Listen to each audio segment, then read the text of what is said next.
Okay, these are the core principle and action steps to scale any online business in these 6 pillars. Okay, so I'm gonna share with you these more in depth within my newsletter, but for now, I'm gonna give you guys an overview so that you guys know exactly what to do in order for you guys to scale your business. Now, if you are a one-person business, you want to implement these steps in sequence for you to understand where exactly you are when it comes to launching, getting leads, building your offer, and or scaling that one-person business you have. Okay, so first of all, it would be to establish a consistent, predictable flow of qualified leads. You can get these from Instagram, you can get these from Facebook, you can do YouTube ads, or you can simply use, for example, what I use, which is Beehive, where I have multiple people sending me leads that are double qualified. So this means they go through a rigorous process of being engaged, and therefore I get paid for only qualified leads, not random people that put in a fake email. With this, I am sure that you probably understand or know who your audience is. Now, if you don't know who your audience is, the first thing you want to do is define your ideal audience, who they are, what they niche they are in, what sub niche they are in, etc., etc. With this, you're able to attract the right people to send you more leads. Now, you also want to utilize relevancy or omnipresence and intimacy within your copy and on different social media platforms, because you will find some social media platform sending you more qualified leads than others. For example, people coming from YouTube, most of the time, since they consume content so much, they have a deeper understanding on the topic, which is more qualified, versus people coming from TikTok that saw a video maybe for like 30 seconds and they don't have more in-depth knowledge of it. So therefore they come to you and it's like it doesn't make sense the question they're asking because you already answered them within a video, right? So I mean, whenever you distribute your content, take that into consideration so that you know exactly where to scale. You're gonna scale YouTube, Instagram, Facebook, LinkedIn, Twitter, etc., etc. Okay. Now the fourth step will be, or the third step, I should say, is to leverage organic and paid marketing. So you can do those combined, which I personally do. You can also use one of them, for example, starting with organic only, and from there you can build your authority, which leads to implementing automation. So I, for example, schedule out my content like 2, 3 weeks ahead of time, so that I know exactly what I'm gonna talk about within the next coming days. I also have an editor, which the editor is the ones that is going to edit either these long form videos or the reels as well that you see going out. And with that, I don't have to spend my time doing that. Okay, so this way I'm scaling my business, but keeping it lean, simple, and automated. Okay, so if you want to establish your consistent flow of content and attract leads, you have to have these under the belt. The second step is you have to convert the leads into a paying client. How you do this? Well, first, you use 4 phases of the sales process. Okay, so that will be, first of all, will be to have a lead magnet. Okay, so that's phase number one. Second would be to capture their email at a minimum. If you can capture their phone number, would be even better. So you have those two. The third process will be to survey that incoming audience.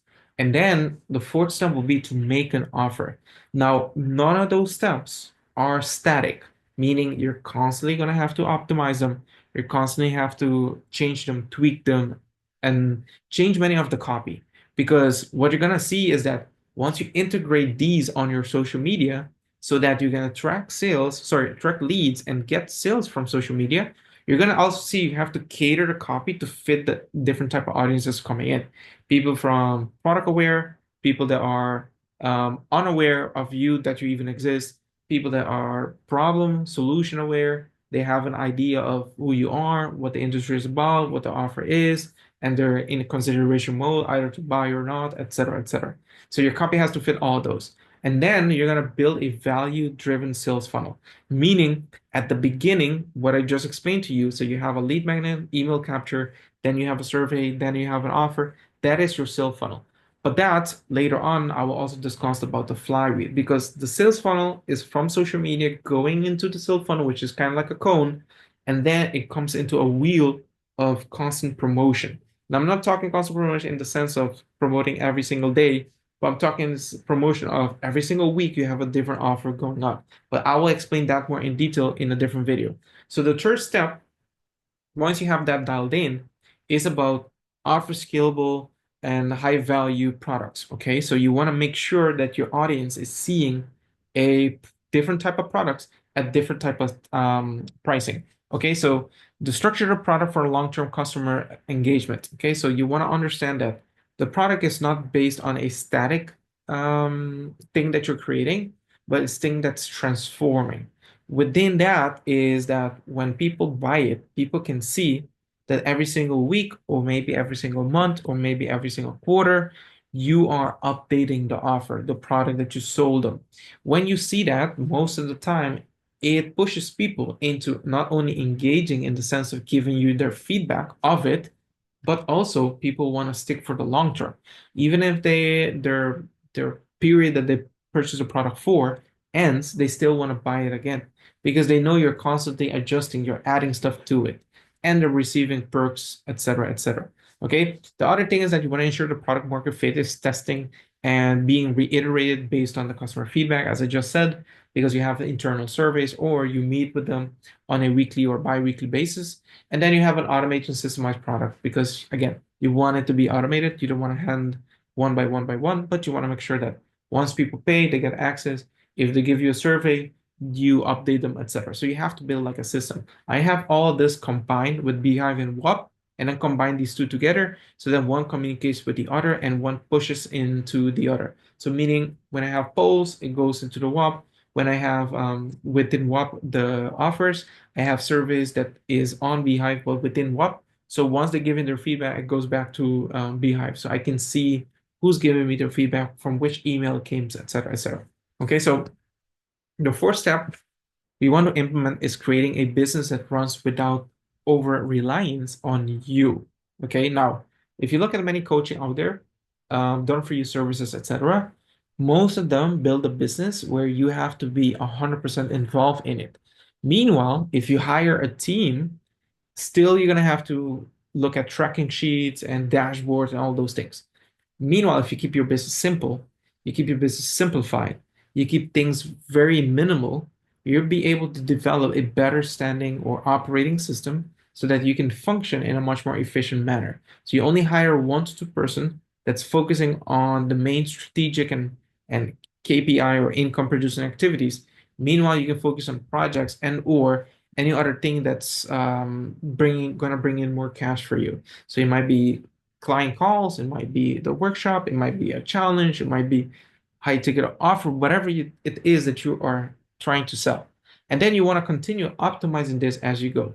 Okay, so the last 2 steps I can share with you that probably might be more helpful will be to 5, maintain a financial stability and make data-driven decisions. This is to keep yourself on track, especially when you have revenue and expenses. You don't want to spend everything up front, but at the same time, you don't want to just hoard everything in the bank. You want to make sure you have a balance of which you're reinvesting a portion within the business so that you can keep driving those leads, keep paying out referrals so that people bring you more people. And also you want to have a offer that is recurring so that people pay you based on cash flow. So meaning every single month they're paying you or every single week. In this case of my business, I have the payment plan for every single week. So if people want to consistently work with me, it's on a weekly payment pricing system. It's not on a monthly payment system. So that means every single week I have cash flow coming in. By the end of the month, it's much more larger than normal. This gives the person the chance to only work with me per week basis, or this gives them the chance to also keep engaging with me because if they pay on a recurring, they get access to me. If not, it's okay, but they only get the course material. So this helps me build a long-term income, but helps them stay more active as well. And the sixth will be to cultivate your mindset for long-term success. Don't look at short-term like, oh, I need 3K, 5K, 10K to replace my salary this month. No, look at it as what can you do to build long-term relationship with the client so that they by themselves feel that they want to reciprocate back to you on a recurring basis. And this is through developing the resilience to handle setbacks that probably you will go through, focus on the continuous learning and personal growth. You also want to surround yourself with mentors that support that specific business model. Because again, if you go for people that only want to, grind 24/7 and only think about money, so anyone they see is a potential client, that's not going to work for you. but you want to stick with people that are doing what you're doing so that you can learn from them, they can learn from you, and together you guys can grow together. And this will help you maintain a long-term vision and also execute everything at the short term, like a strategy, rather than the must within the business. Okay. So again, if you guys would like to implement these and you guys would like to grow your one-person business, these are the steps I recommend you. First of all, assess your business using the 6 pillars that I just shared with you. Second, prioritize weak areas and create an actionable plan so you can improve upon it. And third, you want to track your progress with KPIs aligned pillars so that you know exactly that the numbers that you're working with are the freedom number that you're having as a goal, but no one is distracting you. There's no overwhelm, and you know exactly where you are.